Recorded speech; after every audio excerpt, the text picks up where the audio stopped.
Good morning दोस्तों, आप सबका हमारे एक नए वीडियो में बहुत बहुत स्वागत है। आज का वीडियो हमारा बहुत ही इम्पोर्टेंट है क्योंकि आप सबके लिए एक मैं खुशखबरी लेके आया हूं। जो लोग सेंट्रल रेलवे में काम करते हैं उनके लिए बड़ी खुशखबरी है। खुशखबरी इस बात का है कि रेलवे ने एक जीडीसी की वैकेंसी निकाल दी है जो कि काफ़ी अच्छी खासी संख्या में वैकेंसी है। ये लगभग 1530 वैकेंसी है और इसका आप फॉर्म भर के आप डायरेक्ट लेवल 1 यानी ग्रुप डी से लेवल 7 तक भी जा सकते हो, जो कि आपका नर्सिंग सुपरिटेंडेंट वाली लेवल 7 की इसमें पोस्ट हमें देखने को मिल रही है। इसके अलावा आपकी जो सैलरी है ये 25,000 से अभी जो चल रही है इसको आप बदल सकते हैं, जो कि 1 लाख के पार जा सकती है पर मंथ सैलरी। तो बहुत अच्छा मौका है। तो आइए इसी में बात करते हैं कि कितनी टोटल वैकेंसी है और साथ में कौन कौन लोग इसको अप्लाई कर पाएगा और इसके लिए एज क्या रहेगी। इसके एग्ज़ाम पैटर्न में बड़ा बदलाव किया है, तो सारी बातें आज के वीडियो में करूंगा। तो आप बने रहना मेरे साथ शुरू से लास्ट तक। हालांकि मैंने इस नोटिफिकेशन को मैंने अपने टेलीग्राम चैनल पे डाल दिया है, तो आप चाहे तो अपना टाइम बचा सकते हैं, लेकिन मैंने उस नोटिफिकेशन की सारी बातें इस कॉपी में नोट डाउन कर लिया है, तो आपको एक एक चीज़ें क्लियर मैं बताऊंगा। तो सबसे पहले आपको बता दूं कि इसमें जो है इसका जो अप्लाई डेट है ये 22 अप्रैल से यानी कल शाम से चल रहा है। आज मैं 23 तारीख को ये वीडियो बना रहा हूँ, ठीक है।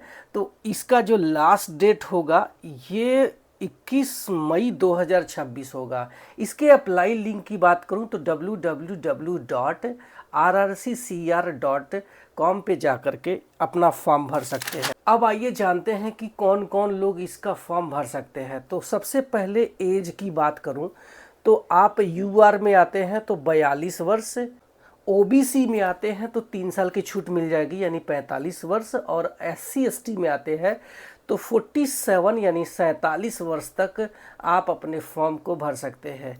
ईडब्ल्यूएस का कोई भी रिजर्वेशन यहाँ पे नहीं होता है। क्वालिफिकेशन को अच्छे से समझ लो। क्वालिफिकेशन आपकी वही होनी चाहिए जो कि डायरेक्ट आरआरबी के टाइम जो भर्ती होती है उसी टाइम की जो क्वालिफिकेशन होती है वही होनी ही चाहिए, क्योंकि ये जीडीसी की वैकेंसी है। इसको बोलते हैं जनरल डिपार्टमेंट कॉम्पिटिटिव एग्जाम्स, जिसका पूरा का पूरा एग्ज़ाम का जो पैटर्न होता है ये आरआरबी की तरह ही होता है, सीबीटी मोड में होगा।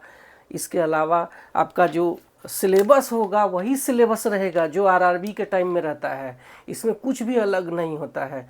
तो चलिए बात कर लेते हैं कि इसकी जो है क्वालिफिकेशन क्या रहने वाली है। तो देखो इसमें बहुत सारे पोस्ट हैं, एक एक पोस्ट की जो है मैं बात करूंगा। उससे पहले आपको बता दूं कि अगर आप सेंट्रल रेलवे के बाहर के कर्मचारी हैं तो आप फॉर्म नहीं भर सकते। इस फॉर्म को सिर्फ और सिर्फ सेंट्रल रेलवे के ग्रुप डी कर्मचारी और ग्रुप सी कर्मचारी ही भर सकते हैं। बहुत सारे बच्चों को डाउट रहता है कि सर मैं ग्रुप डी में ट्रैक मैन में हूँ और मैंने सुना है कि ट्रैक मेंटेनर को इसमें डिपार्टमेंटल प्रमोशन नहीं होता है। तो देखो ये बहुत बड़ी गलतफहमी है। एलडीसी कोटा के तहत आप जूनियर इंजीनियर बन सकते हैं, टेक्नीशियंस बन सकते हैं, बशर्ते वो आपका इंजीनियरिंग डिपार्टमेंट में ही। लेकिन अगर आप चाहते हैं दूसरे डिपार्टमेंट में जाना प्रमोशंस के जरिए एग्ज़ाम पास करके, तो आपका किसी भी डिपार्टमेंट में आप फॉर्म भर सकते हैं। अगर आप किसी भी रेलवे के डिपार्टमेंट में हो तो आप फॉर्म भर सकते हैं। समझो आप ट्रैकमैन है तो आप सीधा एएलपी में जा सकते हैं।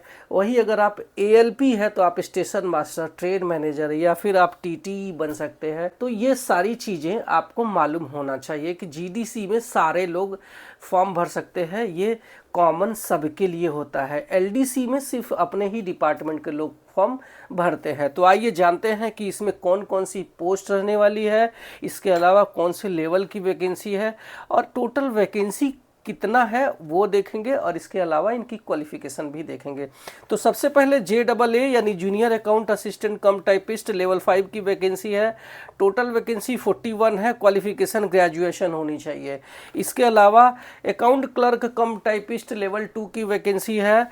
26 वैकेंसी है। इसके लिए 12th पास होने चाहिए, मिनिमम 50% पासिंग मार्क के साथ में। ध्यान रखना कि अगर आप SC ST या फिर विकलांग है तो आपको ये जो क्राइटेरिया है 50% का, ये ज़रूरी नहीं होता है। आप सिर्फ पासिंग मार्क रहेगा तो भी चलेगा। और जिनका ग्रेजुएट हो चुके हैं वो लोग भी फॉर्म भर सकते हैं। अगर आप 12th में 50% नहीं है तो भी, चाहे किसी भी कैटेगरी में आते हैं। तो ये बातें आपको समझ में आ गई। इसके अलावा कॉमर्शियल कम टिकट क्लर्क, इससे आप रेलवे में TTE बन जाते हैं। लेवल 3 की वैकेंसी है। इसके लिए आप जो है ALP भी फॉर्म भर सकते हैं, टेक्नीशियंस भी फॉर्म भर सकते हैं। इसके लिए आप ग्रुप D में किसी भी डिपार्टमेंट में है तो भी भर सकते हैं, क्योंकि ये लेवल 3 की वैकेंसी है। 112 पोस्ट है, सब बहुत ज़्यादा पोस्ट है। इसके लिए भी आप 12th पास होने चाहिए 50% पासिंग मार्क के साथ में। इसके अलावा जूनियर क्लर्क कम टाइपिस्ट, तो इसके लिए आपका जो है लेवल 2 की वैकेंसी है और 30 पोस्ट है, 12th पास होने चाहिए। इसके बाद JEE की आ जाते हैं। JEE इलेक्ट्रिकल की जो वैकेंसी है लेवल 6 की है, 29 वैकेंसी है। डिप्लोमा या फिर डिग्री आपका इलेक्ट्रिकल इंजीनियरिंग में होने चाहिए। इसके बाद आप देख सकते हैं टेक्नीशियंस की वैकेंसी आ गई है 3rd की, जो कि लेवल 2 की है। 139 वैकेंसी है। इसमें सिर्फ और सिर्फ ITI के लोग ही अप्लाई कर सकते हैं और इसमें बहुत टाइप के जो पोस्ट है निकला हुआ है, चाहे वेल्डर हो, चाहे वो इलेक्ट्रीशियन, फिटर, मशीनिस्ट, वायरमैन, बहुत सारे ट्रेड इसमें है। तो आप उसको देख सकते हैं कि नोटिफिकेशन में कि आपके लेवल का जो पोस्ट है उसको आप अप्लाई कर सकते हैं। इसके अलावा ALP यानी असिस्टेंट लोको पायलट की भी वैकेंसी आई हुई है। जो लोग मुझे नहीं जानते हैं उनको बता दूं कि मैं भी सेंट्रल रेलवे में लोको पायलट हूं। तो आप ALP यानी ट्रेन के ड्राइवर बन सकते हैं, जिसको हम असिस्टेंट लोको पायलट बोलते हैं। ये लेवल 2 की वैकेंसी होती है और टोटल इसमें वैकेंसी 908 है। इसके अलावा आपकी क्वालिफिकेशन वही होनी चाहिए जो आप डायरेक्ट होने चाहिए, यानी कि ITI ये 15 ट्रेड में, या फिर आपने डिप्लोमा किया है इलेक्ट्रिकल, मैकेनिकल या इलेक्ट्रॉनिक्स या फिर ऑटोमोबाइल या फिर इनके कंबाइंड इंजीनियरिंग वाले ब्रांच से तो भी भर सकते हैं। इसके अलावा अगर आपने डिग्री किया है तो भी इसका फॉर्म भर सकते हैं। JEE सिविल की वैकेंसी है L लेवल 6 में 88 माने 88 वैकेंसी है। इसके अलावा डिप्लोमा सिविल वाले इसका फॉर्म भर सकते हैं। JEE मैकेनिकल की L6 यानी लेवल 6 की वैकेंसी है, 17 पोस्ट रहने वाला है। डिप्लोमा डिग्री वाले इसमें फॉर्म भर सकते हैं। इसके अलावा नर्सिंग सुपरिटेंडेंट लेवल 7 की वैकेंसी है। अगर आप ग्रुप D में हो या फिर ALP टेक्नीशियंस हो तो भी इस पे जा सकते हो। 21 वैकेंसी है। BSc नर्सिंग आपकी क्वालिफिकेशन होना चाहिए। या फिर इसके अलावा स्टेशन मास्टर, जो कि बहुत सारे लोगों की पसंदीदा पोस्ट होती है, लेवल 6 की पोस्ट है। 57 पोस्ट है, ग्रेजुएट होने चाहिए। Goods trade manager L5 level 5 की वैकेंसी है और 54 पोस्ट है। ग्रेजुएशन आपकी क्वालिफिकेशन होने चाहिए। इसके अलावा टेक्नीशियन SNT आ गया है और वो भी ग्रेड 3rd। इसके लिए लेवल 2 की वैकेंसी है, 7 पोस्ट रहने वाली है। आपकी क्वालिफिकेशन मात्र 12th पास होने चाहिए और ये फिजिक्स, केमिस्ट्री, मैथ के साथ में रहेगा। ITI नहीं भी किया है तो भी इसका फॉर्म भर सकते हैं 12th बेस पर। इसके अलावा टेक्नीशियंस ग्रेड 1 की भी वैकेंसी है, जिसमें सिर्फ 1 वैकेंसी है, तो आप देख सकते हैं। लेकिन इसके लिए क्वालिफिकेशन आपका BSc या फिर डिप्लोमा डिग्री होनी चाहिए, वो भी फिजिक्स में, या फिर information technology, computer science, instrumentation and control या इलेक्ट्रॉनिक्स इंजीनियरिंग, तो आप इससे फॉर्म भर सकते हैं। BCA वाले इसमें अप्लाई नहीं कर सकते हैं। अच्छा, बहुत सारे लोगों के मन में सवाल चलता है कि क्या सर मेरा सर्विस बहुत ज़्यादा नहीं है तो मैं फॉर्म भर सकता हूँ क्या? तो देखो, GDC की जो वैकेंसी होती है इसमें सर्विस क्राइटेरिया का कोई भी लिमिट नहीं है। इसका मतलब है कि आप अपने ज्वाइनिंग के पहले दिन से ही फॉर्म भर सकते हैं, बशर्ते आपका HRMS ID और आपका PF नंबर बना होना ही चाहिए, तब आप इसका फॉर्म भर सकते हैं। अगर किसी ने इसको रिज़ाइन कर दिया है अपने पोस्ट को, या फिर आपने अपने ट्रांसफ़र चले गए हैं सेंट्रल रेलवे के बाहर से, तो आप इसका फॉर्म नहीं भर सकते हैं। अगर सेम पे लेवल में है तो भी आप इसका फॉर्म भर सकते हैं। इसका मतलब है कि ये नॉन सेफ्टी से सेफ्टी की तरफ आप सेम पे लेवल से भर सकते हैं। जैसे मान लो कि आप टेक्नीशियंस ग्रेड 3rd है तो आप ALP का फॉर्म भर सकते हैं। इसी तरीके से आप अकाउंट क्लर्क कम टाइपिस्ट है तो भी आप ALP का फॉर्म भर सकते हैं। लेकिन अगर आप ALP है तो अकाउंट क्लर्क कम टाइपिस्ट का फॉर्म नहीं भर सकते हैं, क्योंकि ये दोनों level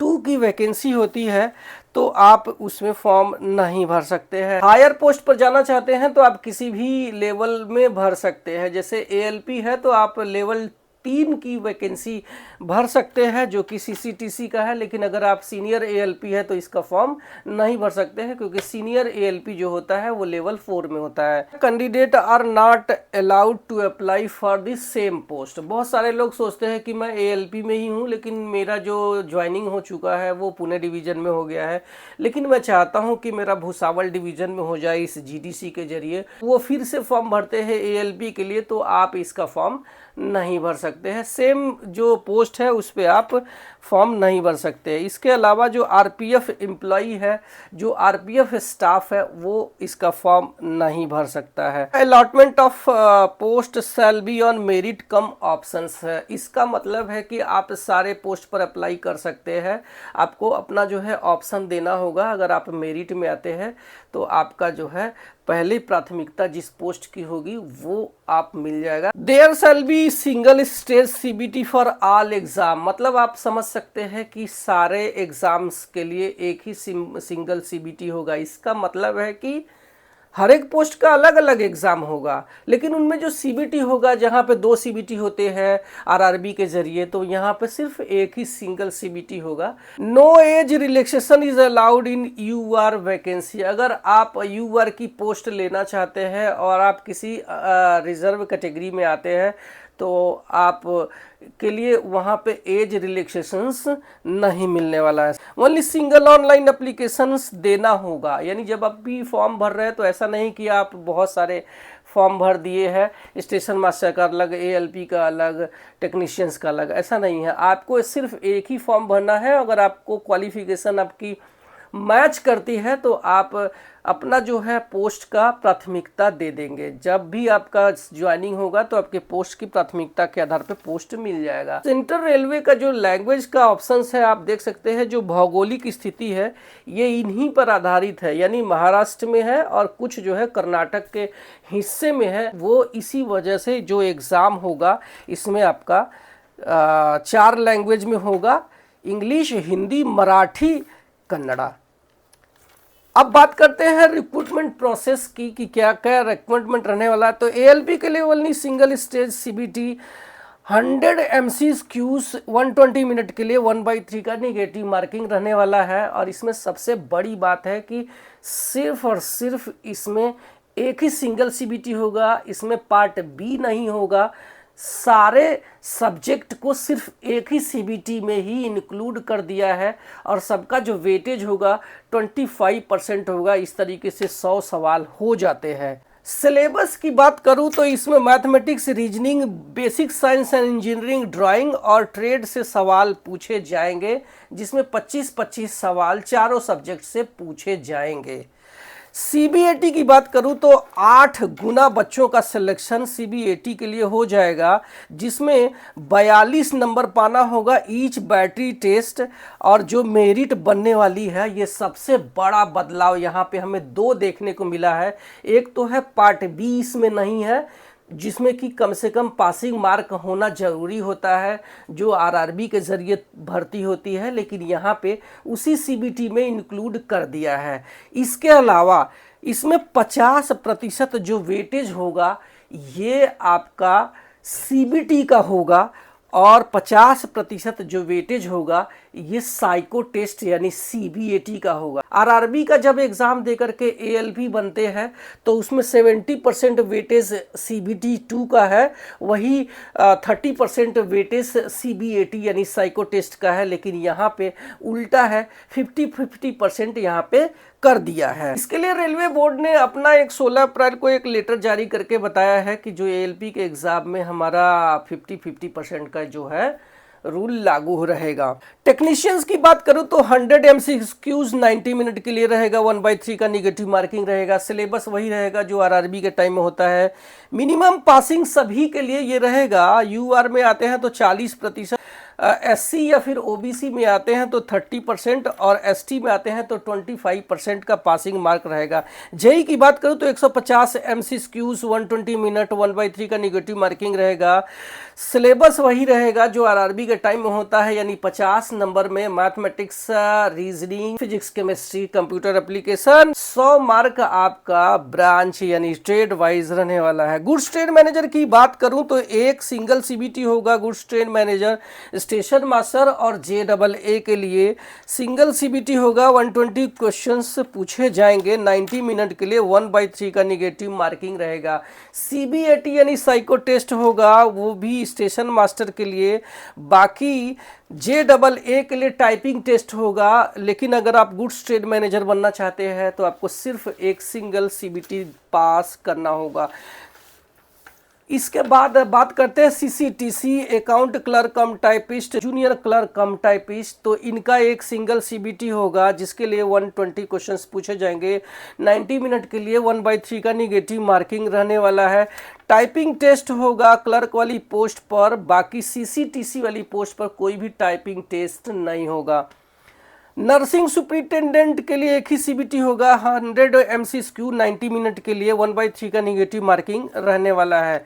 date of exam will be published on website later, यानी बाद में आपको एग्जाम का डेट बताया जाएगा। तो ये रहा हमारा डिटेल में। आपको अगर मेरा वीडियो हेल्पफुल लगा है तो लाइक करना और मेरे उन दोस्तों तक पहुंचा देना जो GDC के जरिए अपनी पोस्ट बदलना चाहते हैं, चाहे वो रेलवे में ALP हो, चाहे ग्रुप D हो, चाहे टेक्नीशियंस हो। आप चाहे तो ये सारे पोस्ट का फॉर्म भर सकते हैं, बशर्ते आपकी क्वालिफिकेशन होना ही चाहिए। तो आप मेरे चैनल पे पहली बार आए हैं तो सब्सक्राइब कर लेना, क्योंकि मैं यहाँ सिर्फ आपके फायदे की बात करता हूँ। Thank you so much.